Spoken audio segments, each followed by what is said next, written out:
नमस्कार, स्वागत है आप सबका दिन भर की तमाम बड़ी और अहम खबरों के साथ मैं हूं कवीन सचान। शुरुआत हेडलाइन से।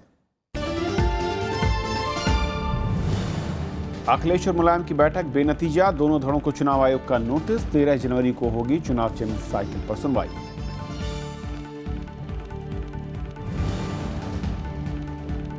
सरकार ने दिया था नोटबंदी का निर्देश, आरबीआई ने स्थायी समिति को दिया जवाब। आयकर विभाग का 3 से 4 लाख करोड़ काला धन जमा होने का दावा।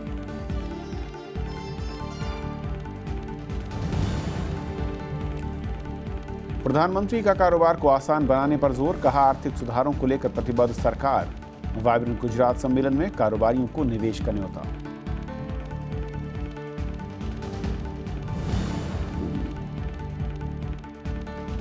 खाने की क्वालिटी पर सवाल उठाने वाले जवान का हुआ तबादला। बीएसएफ ने कहा अनुशासनहीनता पर पहले भी हुई कार्रवाई।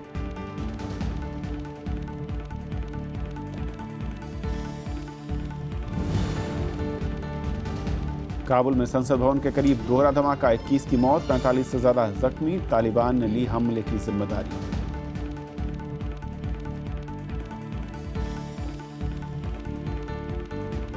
और आइए देखते हैं पहली खबर।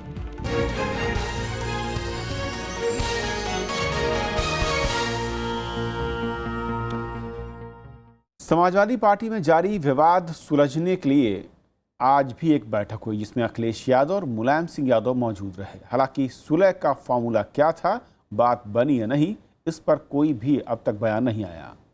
वहीं दूसरी ओर चुनाव आयोग ने दोनों ही पक्षों को अपनी बात रखने के लिए 13 जनवरी को बुलाया है। समाजवादी पार्टी के अध्यक्ष मुलायम सिंह यादव के नरम पड़ने पर मुख्यमंत्री अखिलेश यादव मंगलवार उनसे मिलने पहुंचे। बंद दरवाजे के पीछे दोनों के बीच करीब 1.5 घंटे बैठक हुई।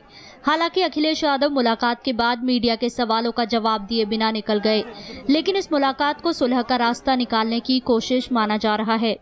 साथी हैं, नेताजी जब संरक्षक बना के रहे हैं तो और उनका आशीर्वाद है, मुलाकातें हो रही हैं तो साथ हैं, अलग होने का क्या मतलब। जब सिंबल होगा तब ये स्थिति बनेगी। अभी तो मुलाकातें हो रही हैं तो सारे लोग आशान्वित हैं। इधर समाजवादी पार्टी और चुनाव चिन्ह पर दावे के मामले में चुनाव आयोग 13 जनवरी को दोनों पक्षों की बात सुनेगा। अखिलेश और मुलायम के दोनों खेमे आयोग के सामने अपने दस्तावेज पेश कर चुके हैं। इससे पहले सोमवार को मुलायम सिंह ने अपना रुख नरम करते हुए कहा था कि समाजवादी पार्टी में अब कोई विवाद नहीं है और अखिलेश यादव ही पार्टी की ओर से अगले मुख्यमंत्री होंगे। चुनाव के बाद अगला मुख्यमंत्री अखिलेश यादव ही होगा।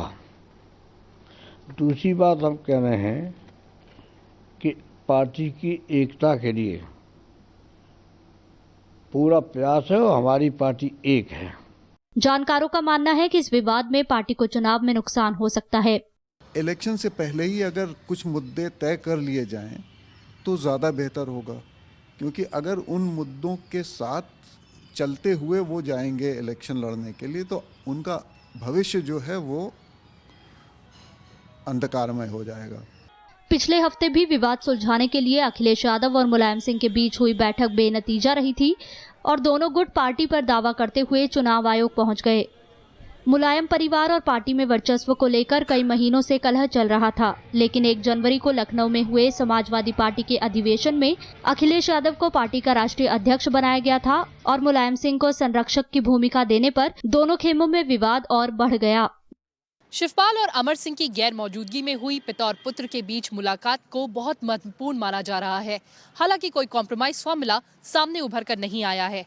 अब सबकी निगाहें इलेक्शन कमीशन के निर्णय पर है। लखनऊ से कैमरामैन शिव कुमार के साथ कृति मिश्रा, राज्यसभा टीवी। और समाजवादी पार्टी की इस उठापटक और आज की मुलाकात पर और बातचीत करने के लिए हमारे साथ स्टूडियो में है देशबंधु के कार्यकारी संपादक जयशंकर गुप्ता साहब, स्वागत है आपका। और असर क्या है जमीन पर इस लड़ाई का, इसको समझने के लिए हमारे साथ मेरठ से हमारे संवाददाता अरविंद कुमार सिंह हैं।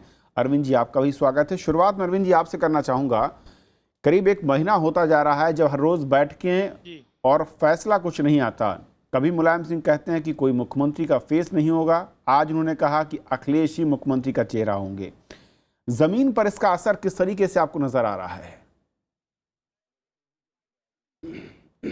देखिए कभी मैं जहां खासतौर पर जो पश्चिमी उत्तर प्रदेश में 73 सीटों पर चुनाव होने हैं, जहां लगभग सारे राजनीतिक दल पूरी तैयारियों के साथ जुटे हुए हैं और एक तरह से कहिए कि वो मैदान में भी उतर पड़े हैं। वहाँ समाजवादी पार्टी के जो वर्कर हैं और जो कार्यकर्ता है वो दो तीन बातों को लेकर के बहुत असमंजस की स्थिति में है। पहला तो ये है कि वो किसके साथ रहें या ना रहें और किसका ज़मीन पर असर होगा उसको टटोल रहे हैं। दूसरी बात यह है कि कहीं ऐसा तो नहीं कि कोई गठबंधन हो जिसके नाते जो है हमें सीट हमारी छोड़ देनी पड़े दूसरों के लिए, क्योंकि आप जानते हैं कि ये राष्ट्रीय लोकदल का इलाका है और इसमें जो है ये काफ़ी महत्वपूर्ण पार्टी है राष्ट्रीय लोकदल इस अंचल में जी। और ये इस बात की पूरी तालमेल की एक संभावना बनी हुई। तो कुल मिलाकर के अभी समाजवादी पार्टी के लोगों की है कि अगर मान लीजिए अलग भी लड़ते हैं तो सिंबल क्या होगा, सिंबल को लोगों के बीच में कैसे इंट्रोड्यूस करेंगे, ये सारी बातें हैं। तो कुल मिला के कविन जी जहाँ दूसरी पार्टियाँ पूरा जोर लगा रही हैं मैदान में, वहीं समाजवादी पार्टी चुपचाप बैठ करके उनके वर्कर और उनके कार्यकर्ता ये देख रहे हैं कि आखिर ये लड़ाई किस ओर जाती है। अगर कोई समझौता होता तो कहाँ रहेंगे, नहीं होता तो किस खेमे में जाएंगे। असमंजस की स्थिति है कविन जी। बहुत बहुत शुक्रिया अरविंद जी इस पूरी बातचीत के लिए और वहाँ से ज़मीनी हकीकत हम तक पहुँचाने के लिए। जिस तरीके से लड़ाई है राजनीतिक तौर पर और चुनाव का ऐलान, आचार संहिता लागू हो गई पहले फेज के लिए, जो नामांकन का काम है उसमें भी अब देर नहीं है और अब तक सिंबल की बात नहीं है, अब तक एकता है या ये फिर मैं कहूँ फैमिली ड्रामा है, ये भी तय नहीं है। कैसे देखते हैं आप इसे? नहीं कभी मुझे लगता है कि भारतीय राजनीति में ऐसा विवाद कभी हुआ नहीं पहले, जिसमें कभी लगता है कि सुलह हो गई, कभी लगता है समझौता हो गया, फिर लगता है विवाद और बढ़ गया, झगड़ा और बढ़ गया।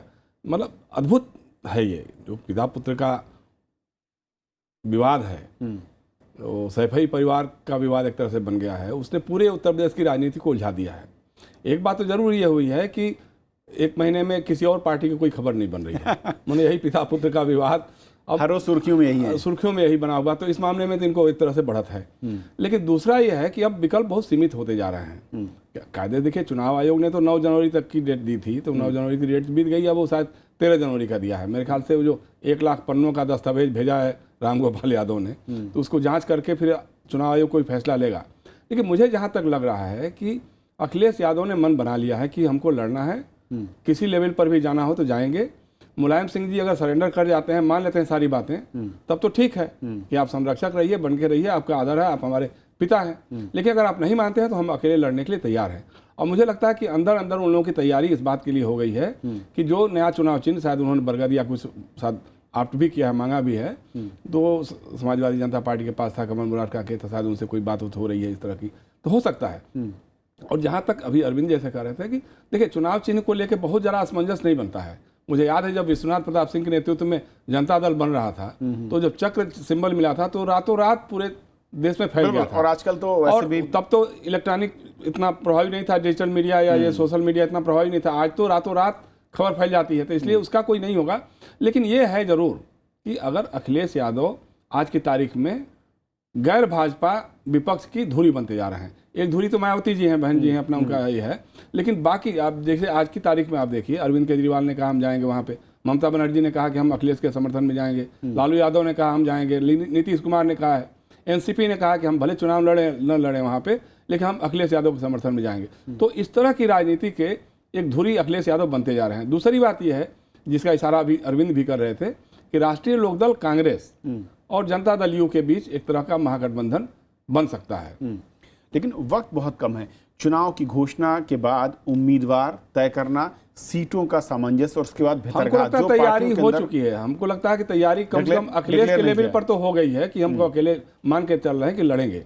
और मुझे जहां तक लग रहा है कि अगर अकेले लड़े और कांग्रेस से और राष्ट्रीय लोकदल से उनका कोई तालमेल बन गया, सीटों का गठबंधन हो गया, तो वैसी ही स्थिति होगी जैसे बिहार में मुलायम सिंह यादव जी की हुई थी या असदुद्दीन ओवैसी की बिहार में हुई थी, कि वो लोग पहले लग रहा था कि लोग वोटों में डिवीजन करेंगे, नीतीश और लालू के गठबंधन और कांग्रेस के गठबंधन को कमजोर कर सकेंगे, लेकिन 0/0 सिफर साबित हुए थे। लेकिन उत्तर प्रदेश में एक और बड़ी धुरी मैं कहूँ मायावती है, और ऐसे में बीजेपी और मायावती दोनों जो फैक्टर हैं उसके बीच में अखिलेश अगर इन छोटे दलों के साथ एक कॉम्बो बना भी लेते हैं तो क्या वाकई, और जिस तरीके की तैयारियां उस लिहाज से, वो उस फाइट में खड़े हो पाएंगे? देखिए अभी तक तो लीड लिया है मायावती जी ने, चूंकि सारे उम्मीदवार उन्होंने डिक्लेयर कर दिए हैं, लगभग 401 उम्मीदवारों की लिस्ट भी जारी कर दी है, उनका काम भी है शुरू है, एक सामाजिक समीकरण बनाने की कोशिश भी है।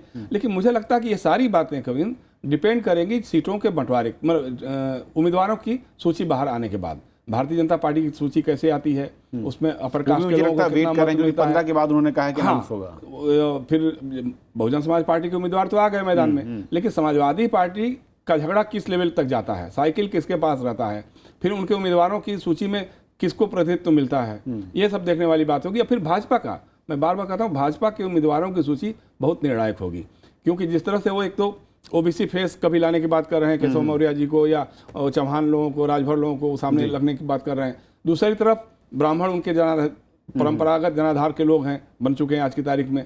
दूसरा जनाधार जो वैश्य का था, वो नोटबंदी के कारण उनसे थोड़ा सा मुंह फुलाए हुए है। तो इसको देखते हुए अब उनके उम्मीदवारों की सूची कैसे आती है, इस पर भी बहुत कुछ मुनस्सर होगा। चलिए, यानी कि अगला हफ्ता काफी क्रूशियल हो सकता है। बहुत शुक्रिया जयशंकर जी इस पूरी बातचीत के लिए। धन्यवाद। तो ये थी पहली खबर। छोटा सा ब्रेक, और ब्रेक के उस पार दिन भर की दूसरी बड़ी खबरें।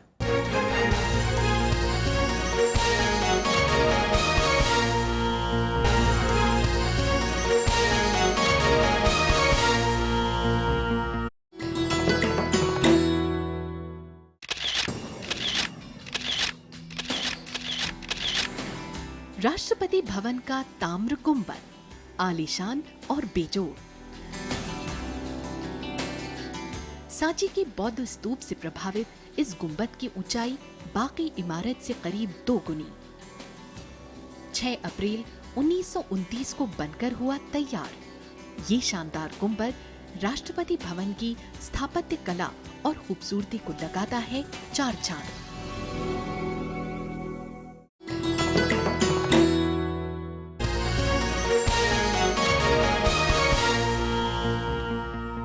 और अब चुनावी खबरें।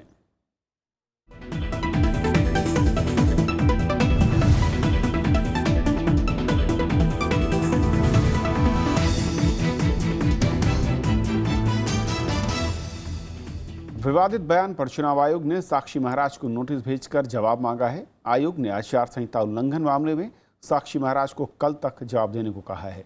हालांकि साक्षी महाराज सभी आरोपों से इनकार कर रहे हैं। चुनाव के लिए किसी पर उन्नाव से बीजेपी सांसद साक्षी महाराज बीते दिनों मेरठ में दिए गए विवादित बयान को लेकर घिरते नजर आ रहे हैं। बयान के बाद जहां विरोधी दल उनकी आलोचना कर रहे हैं, वहीं चुनाव आयोग ने उन्हें कारण बताओ नोटिस जारी कर बुधवार सुबह तक जवाब देने को कहा है। हालांकि साक्षी महाराज का कहना है कि नोटिस का कोई औचित्य नहीं है, क्योंकि उन्होंने किसी संप्रदाय के खिलाफ कुछ नहीं कहा है। मेरी चिंता जनसंख्या को लेकर थी, मेरी चिंता वोटों को लेकर नहीं थी, मेरी चिंता किसी पार्टी को लेकर के नहीं थी। मेरी वीडियो देखी जा सकती है, मैंने किसी संप्रदाय का नाम लिया ही नहीं, मैंने सबके लिए कहा है। तो मुझे लगता है नोटिस का कोई औचित्य नहीं है। वहीं कांग्रेस, समाजवादी पार्टी और वाम दल साक्षी महाराज पर कार्रवाई की मांग कर रहे हैं।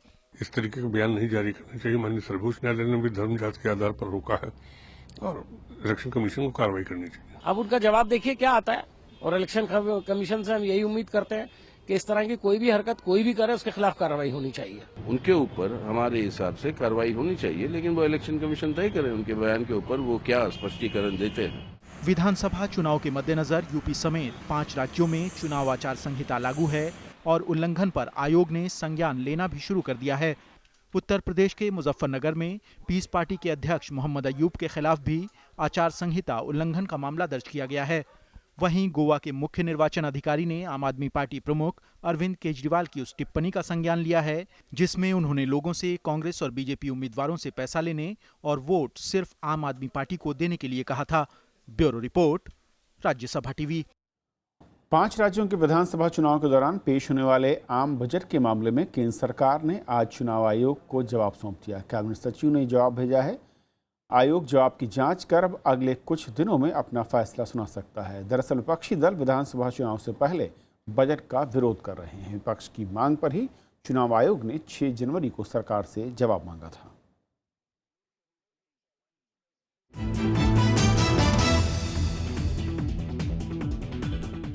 नोटबंदी के बाद बैंकों में करीब 3 से 4 लाख करोड़ रुपए की काली कमाई जमा कराई गई है। आयकर विभाग के अधिकारियों के मुताबिक इन खातों की जांच कर कालाधन जमा करने वालों को नोटिस भेजे जाएंगे।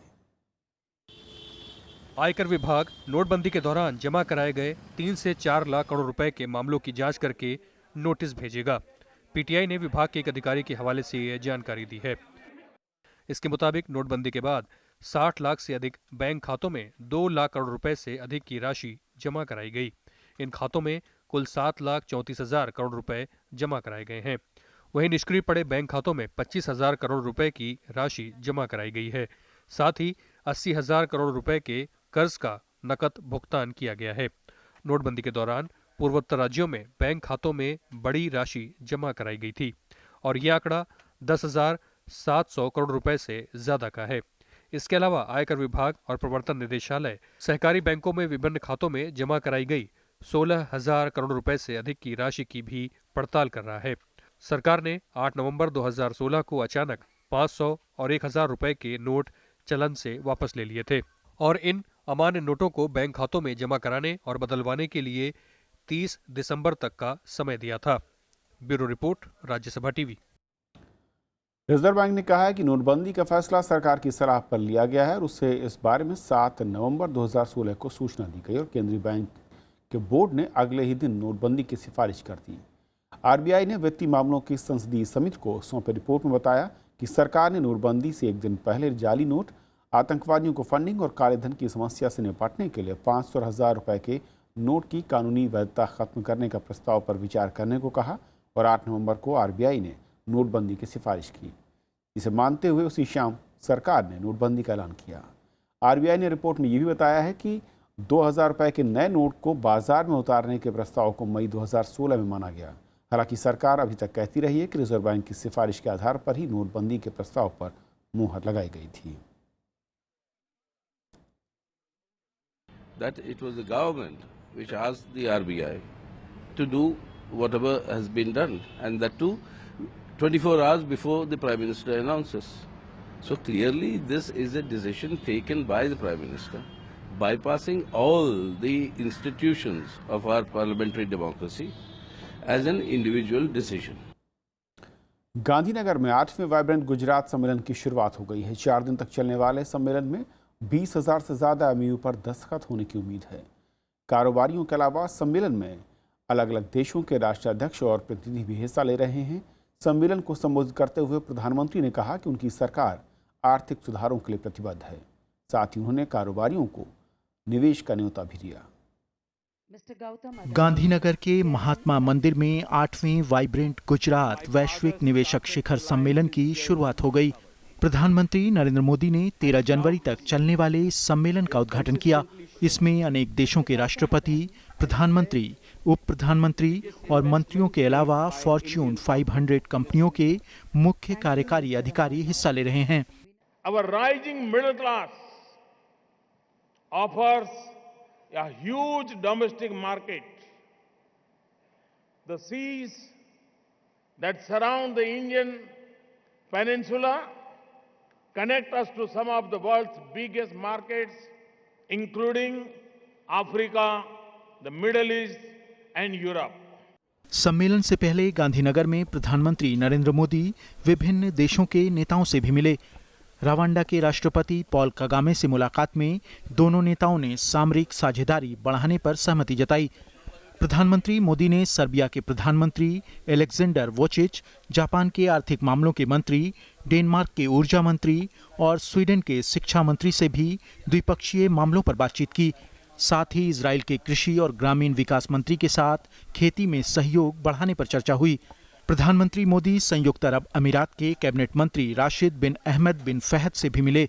वहीं भारत और रूस के बीच परमाणु ऊर्जा में सहयोग जारी रखने पर बातचीत हुई। गुजरात के मुख्यमंत्री विजय रूपानी ने नोबेल इंडिया डायलॉग की शुरुआत की। इस दौरान 9 नोबेल पुरस्कार विजेताओं ने युवाओं से अपने विचार साझा किए।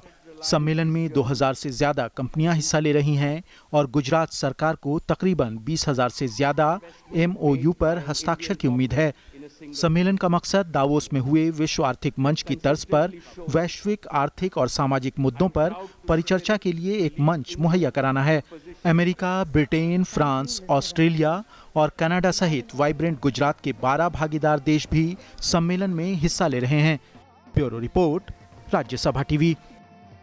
सोशल मीडिया में वीडियो जारी कर घटिया खाना और राशन बेचने का आरोप लगाने वाले बीएसएफ जवान का तबादला किया जाएगा। बीएसएफ ने मामले की जांच का फैसला लिया है। साथ ही इसकी भी जांच होगी कि ड्यूटी पर रहते हुए जवान के पास फोन कहां से आया।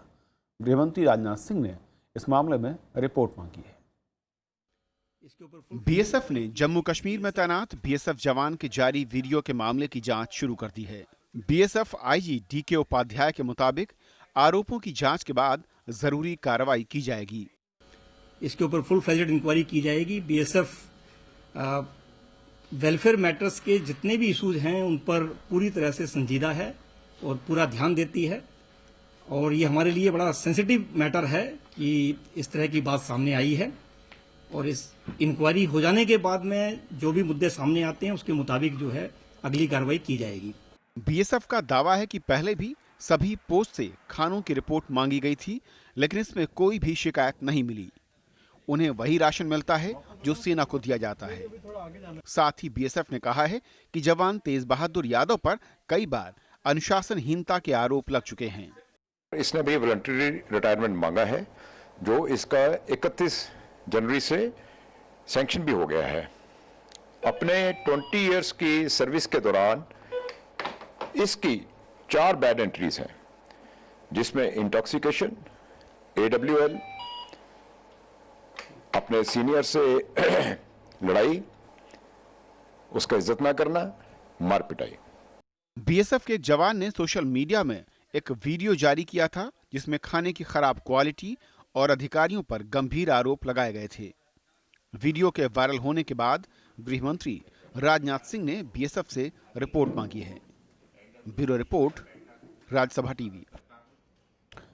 पूर्वी दिल्ली में आज छठे दिन भी सफाई कर्मचारियों की हड़ताल जारी रही और इस बीच एनजीटी ने मामले में नोटिस जारी कर सभी पक्षों से जवाब मांगा है।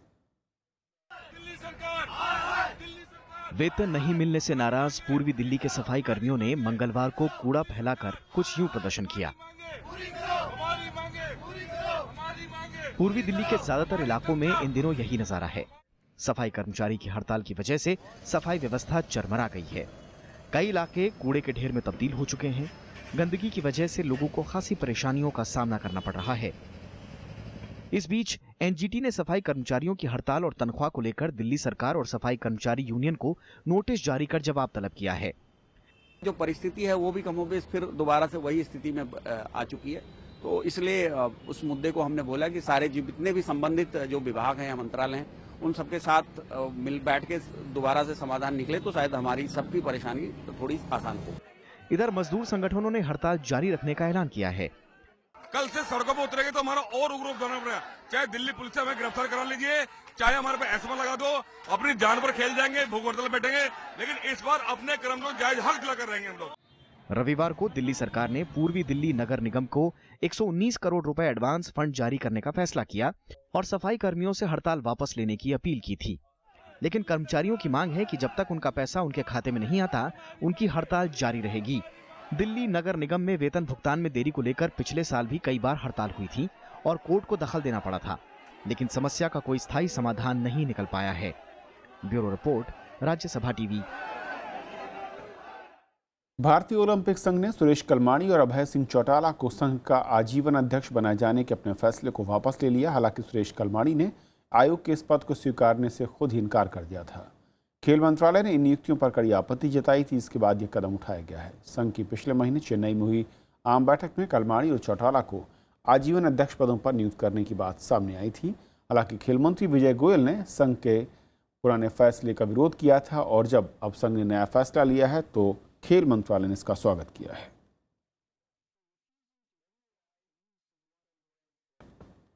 इंडियन ओलंपिक एसोसिएशन ने अपनी गलती को सुधार लिया है, ये देखकर मुझे संतुष्टि है। तो मैं समझता हूँ खेलों को साफ सुथरा रखना बड़ा आवश्यक है और साफ सुथरा रख के ही हम खेलों को आगे बढ़ा सकते हैं।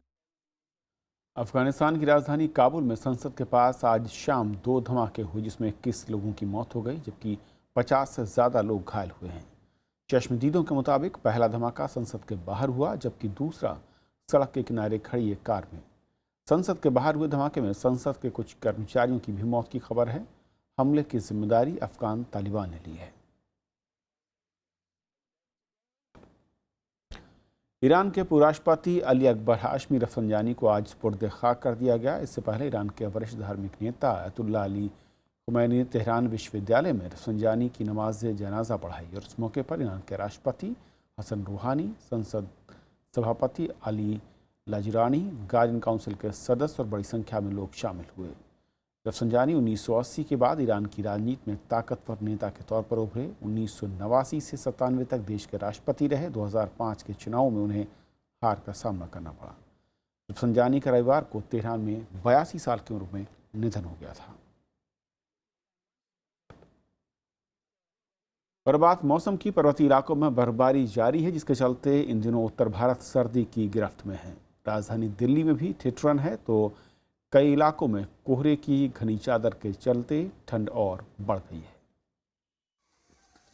जम्मू कश्मीर, हिमाचल प्रदेश, उत्तराखंड में जारी बर्फबारी अब लोगों के लिए आफत बन चुकी है। पहाड़ी इलाकों में ताजा बर्फबारी से पारा सामान्य से काफी नीचे आ चुका है। गुलमर्ग में न्यूनतम तापमान 0 से नीचे 12.4 डिग्री सेल्सियस दर्ज किया गया। वहीं लेह में 0 से नीचे 11.4 डिग्री, श्रीनगर का तापमान 0 से नीचे 2.3 डिग्री नीचे दर्ज किया गया। इधर हिमाचल प्रदेश के शिमला में जारी बर्फबारी ने पिछले रिकॉर्ड तोड़ डाले हैं। बर्फबारी की वजह से शिमला समेत दूसरे शहरों में लोगों को काफी मुश्किलों का सामना करना पड़ रहा है। दिक्कत आ रही है, स्लिपरी इतनी ज्यादा है, चला नहीं जा रहा है, बर्फ ही बर्फ है। मेन रोड में भी गाड़ियां नहीं चल रही हैं। पहाड़ों पर बर्फबारी से मैदानी इलाकों में पारा लुढ़क गया है। राजस्थान, पंजाब, हरियाणा, दिल्ली, उत्तर प्रदेश और मध्य प्रदेश भीषण शीतलहर की चपेट में हैं। बहुत है, कोहरा है, बहुत परेशानी है, आने जाने में परेशानी है, साइकिल चलाने में परेशानी है। धुंध और कोहरे का असर हवाई और रेल यातायात पर भी पड़ा है।